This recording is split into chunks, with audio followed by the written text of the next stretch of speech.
देशभरात श्रीकृष्ण जन्माष्टमीचा उत्सव मोठ्या उत्साहात साजरा केला जातोय। उत्तर भारतातली श्रीकृष्णाची जन्मभूमी मथुरा इथलं वातावरण डोळ्याचं पारणं फेडणारं होतं। मथुरेतल्या श्रीकृष्ण मंदिरात विशेष कार्यक्रमांचं आयोजन करण्यात आलं होतं। या उत्सवाचा साक्षीदार होण्यासाठी देशातल्या कानाकोपऱ्यातून भाविकांनी मथुरेतल्या मंदिरात हजेरी लावली।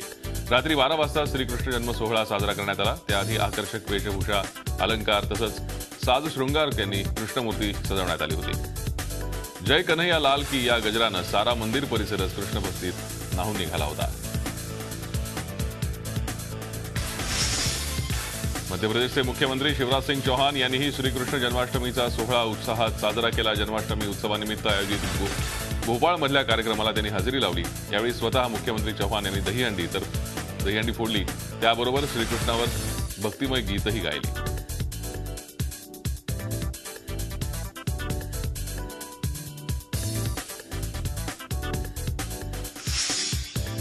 मराठवाड्यातील भीषण दुष्काळी परिस्थिती लक्षात घेऊन औरंगाबाद शहरातील मोठे दहीहंडी महोत्सव रद्द करण्यात आले। औरंगाबाद शहरातील 7 मोठ्या मंडळांकडून दहीहंडीचा पैसा दुष्काळग्रस्त शेतकऱ्यांना दिला जाणार आहे। विशेष म्हणजे या दहीहंडी मंडळाकडून यंदा दुष्काळग्रस्त परिस्थिती असल्यानं कोणताही मोठा उत्सव साजरा केला जाणार नाहीये। मुख्यमंत्री देवेंद्र फडणवीस आज सोलापूर जिल्ह्याचा दौरा करणार आहेत। राज्यातल्या मोठ्या धरणांपैकी एक अशी सोलापुरातल्या उजनी धरणाची ओळख आहे। मात्र उजनी धरणातल्या पाणी वाटपावरून अहमदनगर आणि सोलापूर जिल्हावासियांमध्ये संघर्ष पेटलाय।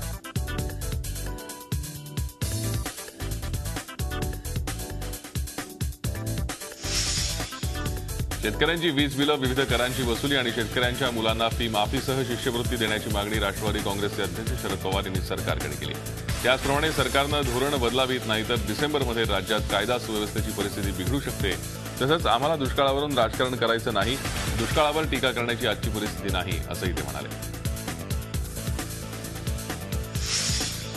तर काँग्रेसच्या शिष्टमंडळानं राज्यपालांची भेट घेतली। अशोक चव्हाण, राधाकृष्ण विखे पाटील आणि माणिकराव ठाकरेंसह अनेक नेते यावेळी उपस्थित होते। मात्र या भेटीदरम्यान नारायण राणे गैरहजर होते। दुष्काळ, आदिवासी जमीन विक्री कायदा आणि देशद्रोही अध्यादेश याविषयी काँग्रेस शिष्टमंडळानं राज्यपाल विद्यासागर राव यांची भेट घेतली।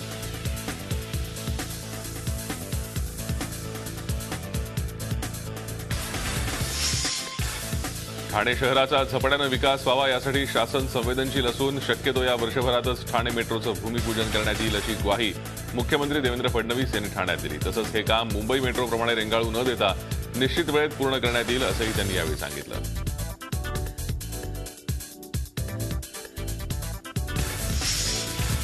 पुण्यानंतर अखेर आता पिंपरी चिंचवडमध्येही बीआरटीला मुहूर्त सापडलाय। अजित पवार यांनी शहरात मॅरेथॉन दौरा करत शहरातील औंध, रावेत या बीआरटीचं उद्घाटन केलं। त्यानंतर बोलताना त्यांनी राज्यातली कायदा सुव्यवस्था पुरती ढासळल्याची टीका करत हे सरकार सत्तेत आल्यापासून भगवीकरण करू पाहणाऱ्या शक्ती वाढल्या असल्याचा आरोप केला।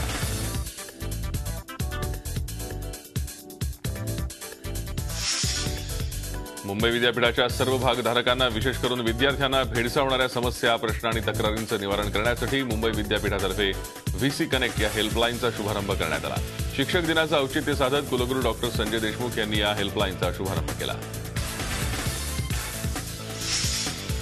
अंदमान इथे 4थ्या विश्व मराठी साहित्य संमेलनाचं उद्घाटन झालं। सेल्युलर जेल समोरील सावरकर पुतळ्यापासून महाराष्ट्र मंडळापर्यंत ग्रंथदिंडीचं आयोजन करण्यात आलं। संमेलनाध्यक्ष शेषराव मोरे, स्वागत अध्यक्ष राहुल शेवाळेंसह महाराष्ट्रातील साहित्यप्रेमी आणि स्थानिक नागरिक यावेळी उपस्थित होते। शिवसेना पक्षप्रमुख उद्धव ठाकरे यांच्या हस्ते संमेलनाचं उद्घाटन झालं।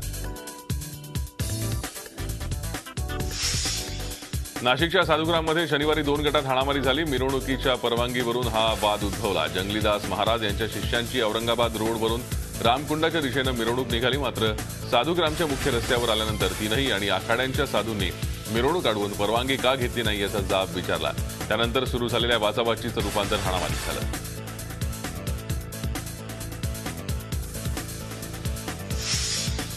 बदलापूरमधील कात्रप भागात राष्ट्रवादी काँग्रेसच्या कार्यकर्त्यांनी परिपत्रकाची होळी करून सरकारवर जोरदार हल्ला चढवला।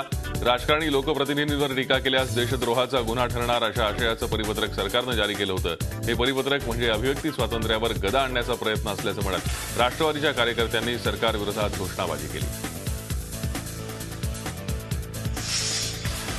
लाच मागितल्याप्रकरणी महापालिकेच्या सेवेतून निलंबित करण्यात आलेले वादग्रस्त अधिकारी गणेश बोराडे यांना निलंबन आढावा समितीच्या शिफारशीनुसार महापालिका सेवेत सामावून घेण्यात आला आहे। यासाठी आधार घेण्यात आलाय, तो शासनाच्या नव्या जीआरचा।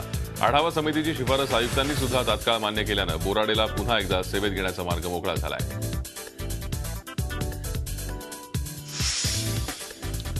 विक्रोळी ईस्टर्न एक्सप्रेस हायवेवर एका अज्ञात इसमानं 5 ते 6 गाड्यांवर दगडफेक केली। या घटनेत गाड्यांचं नुकसान झालंच, पण त्यात 2 प्रवासी जखमी झाले।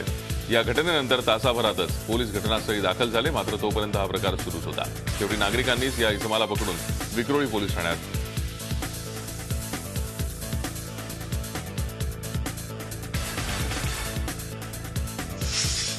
मुंबईमध्ये आरोग्याच्या दृष्टीनं जनजागृती करण्यासाठी आयटी इंजिनियर असणाऱ्या अतुल राजवाडे या अवलियानं सुपरमॅनचा वेश परिधान करत दादर स्टेशन इथे लोकांना स्वतःच्या आरोग्याकडे गांभीर्यानं लक्ष देण्याचं आवाहन केलं। त्याच्या अनोख्या हेल्थ कॅम्पेनला लोकांनी चांगला प्रतिसाद दिला।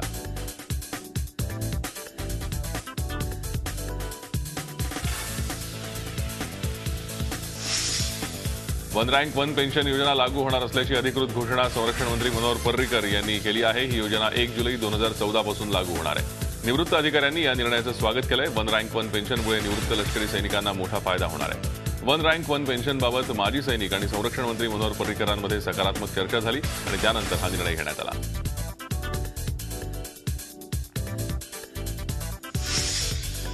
भाजपचे राष्ट्रीय अध्यक्ष अमित शहा यांनी सरकारच्या निर्णयाचं स्वागत केलंय, तर दुसरीकडे काँग्रेसने अपेक्षाभंग झाल्याची टीका करत संरक्षण मंत्र्यांना लक्ष्य केलंय।